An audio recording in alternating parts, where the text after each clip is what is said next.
que Dieu est saint. Oh, il est saint.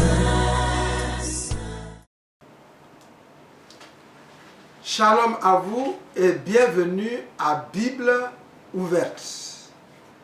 Bible ouverte, c'est un programme de formation biblique pour tous.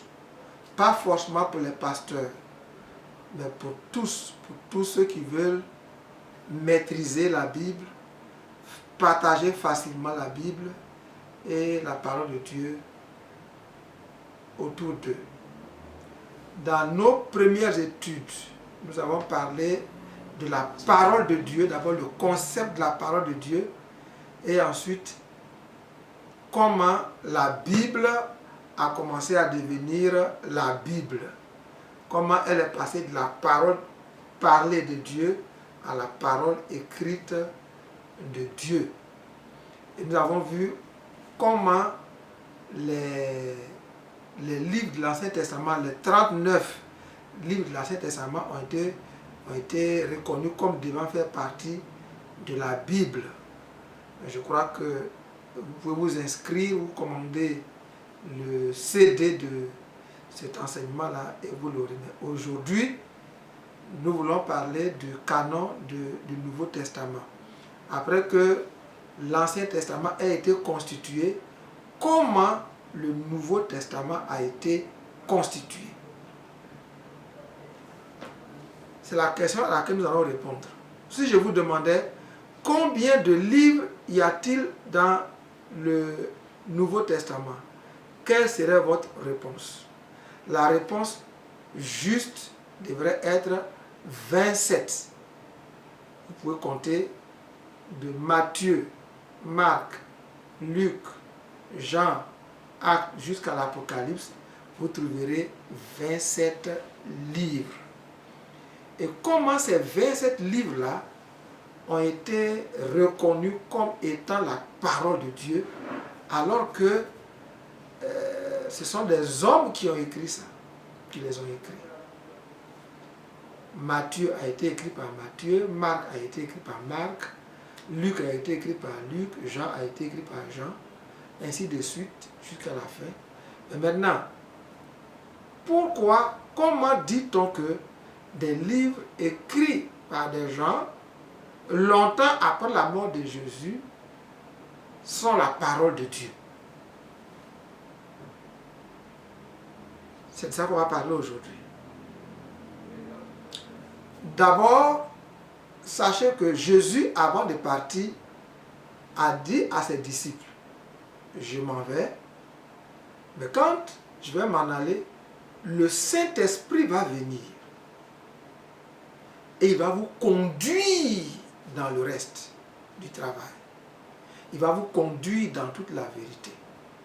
Il va vous instruire. Et si même vous avez oublié des choses que je vous avais enseignées, parce que vous êtes des humains, le Saint-Esprit qui vient, qui est un autre consolateur, qui est Dieu, va vous rappeler ces choses. En disant ça, Jésus mandatait ainsi ses disciples dans la rédaction du Nouveau Testament. Donc, on va lire les versets par lesquels les apôtres ont été habilités à continuer l'œuvre missionnaire. Jean chapitre 14, verset 26. Jean chapitre 14, verset 26. Mais le consolateur, l'Esprit Saint que le Père enverra à mon nom, vous enseignera toutes choses et vous rappellera tout ce que je vous ai dit. Jésus reconnaît ici que les apôtres étaient des hommes et qu'ils pouvaient oublier même ce qu'il leur a enseigné, ce qu'il leur a dit pendant son séjour terrestre. Mais il dit, quand le Saint-Esprit va venir, il va enseigner des choses nouvelles et il va rappeler des choses anciennes. Et puis dans le même livre, au chapitre 16, versets 13 à 14, il dit ceci. Jean chapitre 16, versets 13 à 14. Quand le consolateur sera venu, l'esprit de vérité, ici il ne l'appelle pas l'esprit de vie, l'esprit de force, de sagesse ou d'amour. Il dit l'esprit de vérité, parce qu'il s'agira de dire la vérité, d'écrire la vérité. L'esprit de vérité, il vous conduira dans toute la vérité, car il ne parlera pas de lui-même, mais il dira tout ce qu'il aura entendu et il vous annoncera les choses à venir. Verset 14. Il me glorifiera parce qu'il prendra de ce qui est à moi et il vous l'annoncera. Voici la mission pour laquelle le Saint-Esprit vient. Conduire les apôtres dans toute la vérité et leur rappeler les enseignements qu'ils avaient déjà reçus du Seigneur. Et quand l'Esprit est venu, les apôtres se sont mis au travail. Et rapidement, l'Église a commencé à grandir et elle a été confrontée à des persécutions. Dans Acte 12, par exemple, Jacques a été mis à mort. Les disciples étaient battus, on leur interdisait de prêcher au nom de Jésus-Christ. Voyant leur nombre diminuer, voyant que la persécution les dispersait, ils se sont dit, si on ne fait rien et qu'on nous extermine, nous tous, il n'y aura pas de documents qui retracent les enseignements de Jésus-Christ. C'est alors qu'ils ont commencé à écrire. D'abord les épîtres et ensuite les évangiles.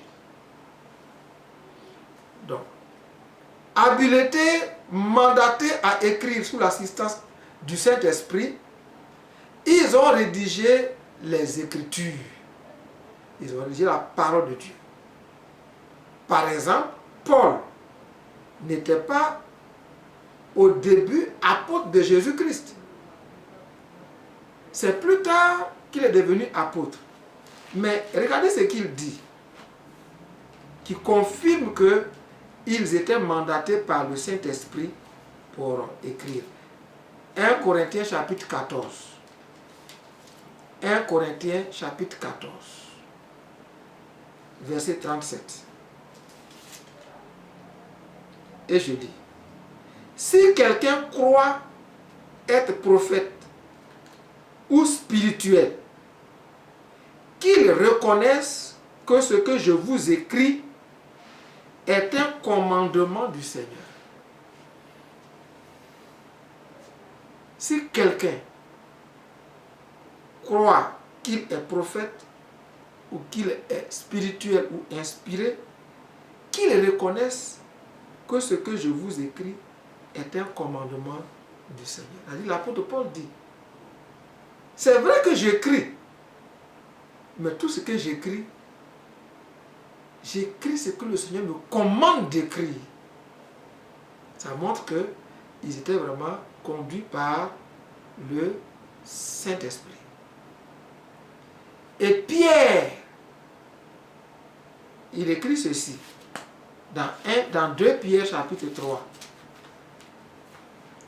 Dans 2 Pierre chapitre 3, il écrit une chose très intéressante qui montre, qui nous enseigne quelque chose. Verset 16. C'est ce qu'il fait. Il parle de Paul, je commence au verset 15. Croyez que la patience de notre Seigneur est votre salut. Comme notre bien-aimé frère Paul vous l'a aussi écrit, selon la sagesse qui lui a été donnée. C'est ce qu'il fait dans toutes les lettres où il parle de ces choses dans lesquelles il y a des points difficiles à comprendre, dont les personnes ignorantes et mal affermies tordent le sens comme celui des autres écritures pour leur propre ruine. Alors, si vous réalisez ce verset, vous verrez que Pierre, qui était apôtre auprès de Jésus-Christ, il cite Paul, qui n'était pas apôtre auprès de Jésus-Christ, qui est devenu apôtre après. Et il dit que ce que lui, il a envie de dire actuellement à ses destinataires, c'est ce que Paul leur a également écrit dans ses lettres où il y a des points difficiles. Donc Pierre est en train d'attester que les écrits de Paul sont inspirés de Dieu.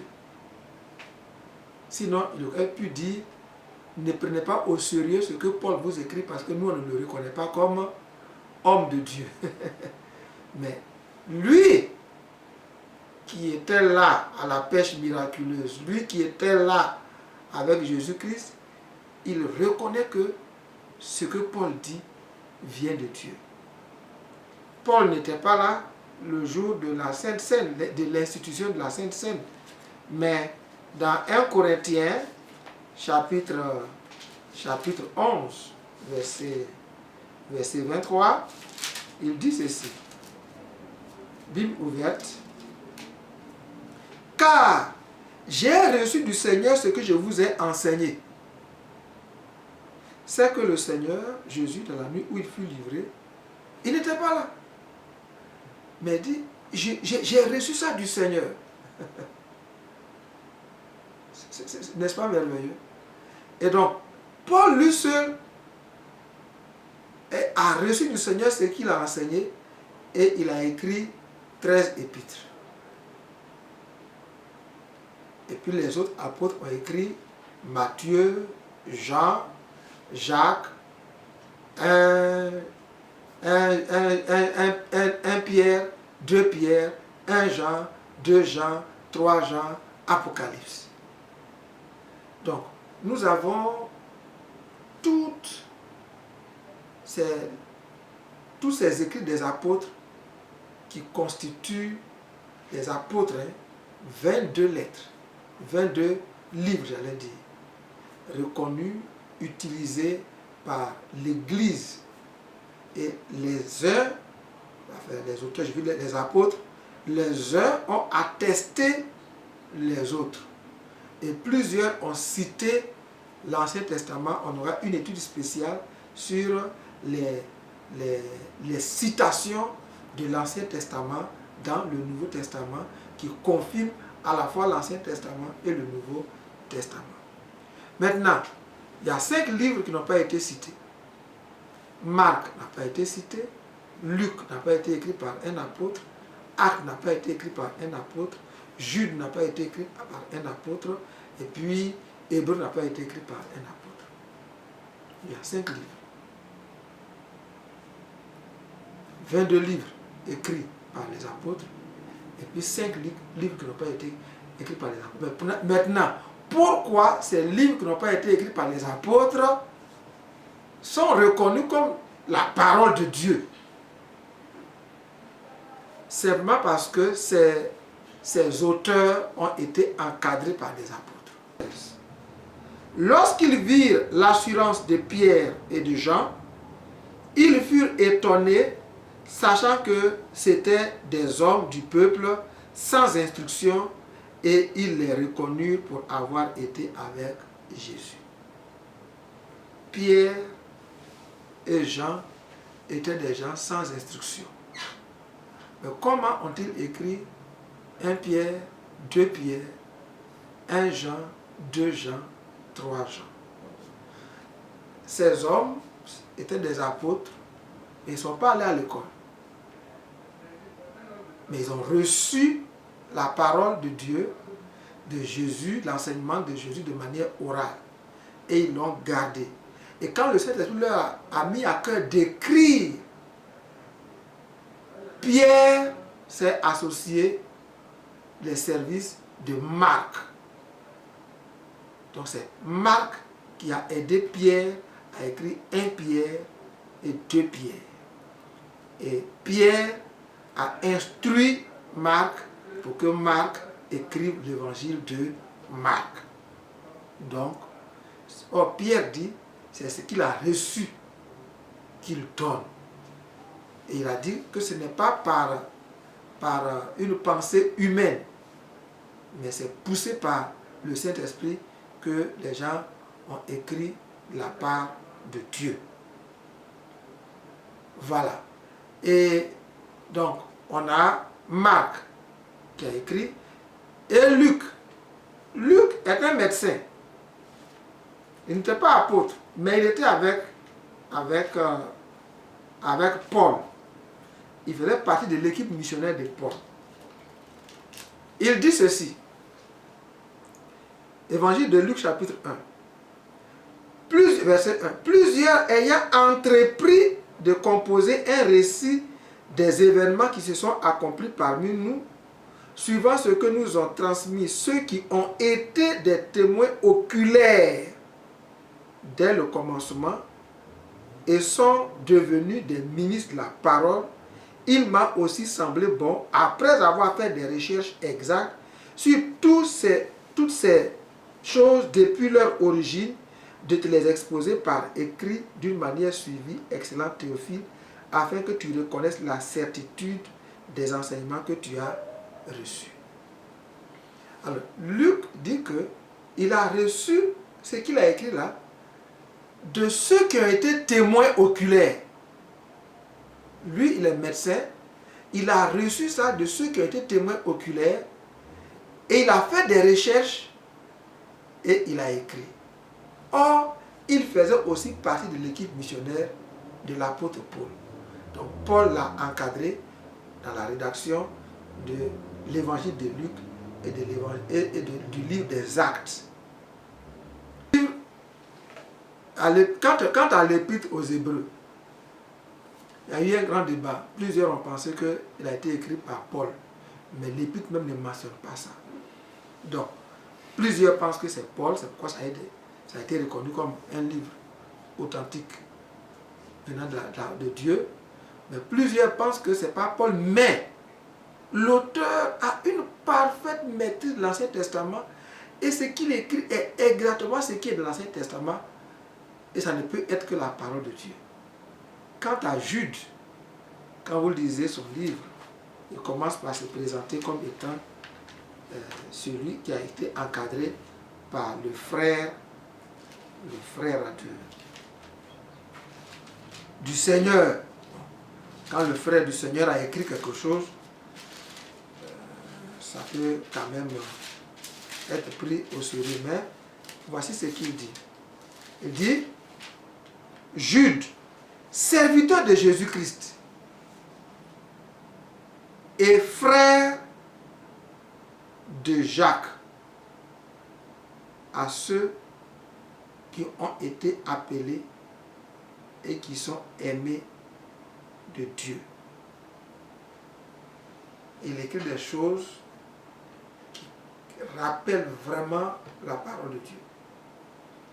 Donc, au total de tout ça, l'apôtre Paul, dans 2 Timothée chapitre 3, verset 16, il dit, toute l'écriture est inspirée de Dieu.